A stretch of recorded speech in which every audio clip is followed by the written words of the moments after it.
ได้กล่าวว่าเพราะฉะนั้นองค์พระเยซูเจ้าจะให้เจ้าเห็นหมายสำคัญอย่างหนึ่งคือยิ่งเสาผู้หนึ่งจะถือพาและจะออกลูกเป็นผู้ชายและจะมีชื่อว่าเอมานูเอลพระคัมภีร์มีคาบทที่5ข้อ2ได้กล่าวว่าองค์พระผู้เป็นเจ้ากล่าวว่าเบธเลเฮมเอฟราธาเจ้าเป็นเมืองหนึ่งที่น้อยที่สุดในเมืองทั้งหลายของยูดาห์แต่เขาจะให้มีผู้ปกครองคนหนึ่งออกมาจากเจ้าสำหรับชาติอิสราเอลซึ่งตอนเชื้อสายสืบมาจากสมัยเดิมอาเมนในพระคัมภีร์ลูกาบทที่2ข้อ1หาข้อ20ทรงกล่าวว่าในเวลานั้นไกซาโอกุโตได้ออกคำสั่งให้จดทะเบียนสมโนครัวในทั่วจักรภพโรมเมื่อดำเนินการจดทะเบียนข้างทำอิฐนี่แม่นกิลินิโอเป็นผู้ปกครองประเทศซีเรียดังนั้นประชาชนทุกคนจึงไปจดทะเบียนสมโนครัวตามบ้านเกิดเมืองนอนของไผ่ลาวฝ่ายโยเซฟก็ออกเดินทางจากเมืองนาซาเรตในแขวงคาลิเลเพื่อไปที่เบธเลเฮมแขวงยูดาห์เมืองของกษัตริย์ดาวิดเพราะว่าเพิ่นเป็นเชื้อสายของกษัตริย์ดาวิดเพิ่นได้จดทะเบียนกับนางมารีคู่มั่นของเพิ่นส่วนนางมารีนั้นกำลังถือพายุและขณะที่พวกเพิ่นอยู่ในเมืองเบธเลเฮมนั้นก็พอดีครบกำหนดที่นางมารีจะเกิดลูกนางได้เกิดลูกชายกบเอาผ้าพันอ้อมพันและวางไว้ในหางหญ้าเพราะว่าในห้องแฮมนั้นบ่มีห้องว่างสำหรับพวกเพิ่นเลยในคงเขตนี้ได้มีคนเลี้ยงแกะ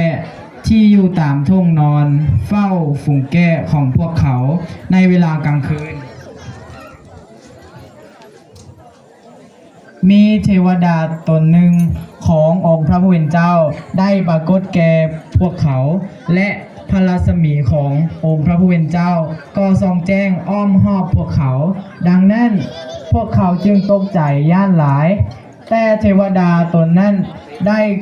กล่าวแก่พวกเขาว่าอย่าย่านเลยเฮานำข้าวดีมาบอกให้พวกเจ้าฮู้เป็นข้าวที่นำความสมชื่นยินดีอันใหญ่มาสู่ประชาชนทั้งหมดเพราะว่าในวันนี้องค์พระผู้โพธิ์สวยให้พ้นองค์หนึ่งคือพระคริสต์ได้มาบังเกิดอยู่ในเมืองของดาวิดสำหรับเจ้าทั้งหลายนี่แหละจะเป็นหมายสำคัญแก่พวกเจ้าคือพวกเจ้าจะได้พบพระกุมารองค์หนึ่งพันผ้าอ้อมนอนอยู่ในหางหญ้าในทันใดนั้นก็มีกองทัพเทวดาแห่งสวรรค์หมู่ใหญ่ปรากฏกับเทวดาตนนั้นร่วมการห้องสรรเสริญพระเจ้าว่าพระรัศมีจงมีแด่พระเจ้าในสวรรค์ที่สูงสุดและ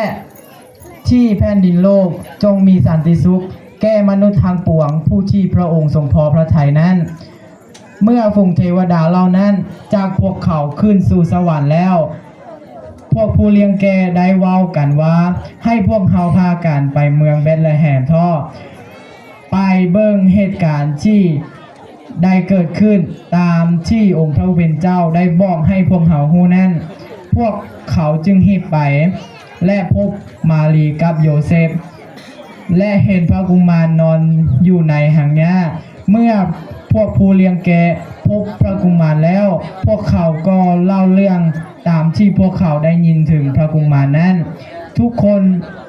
ได้ฟังพวกผู้เลี้ยงแกะเล่าต่างก็ประหลาดใจต่อสิ่งที่พวกผู้เลี้ยงแกะได้เล่านั้น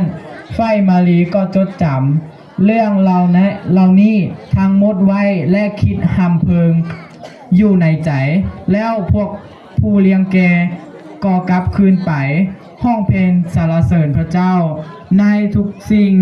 ที่ตนได้ยินและได้เห็นเพราะเหตุการณ์ได้เป็นไปตามที่เทวดาได้บอกไว้นั่นทุกประการอาเมน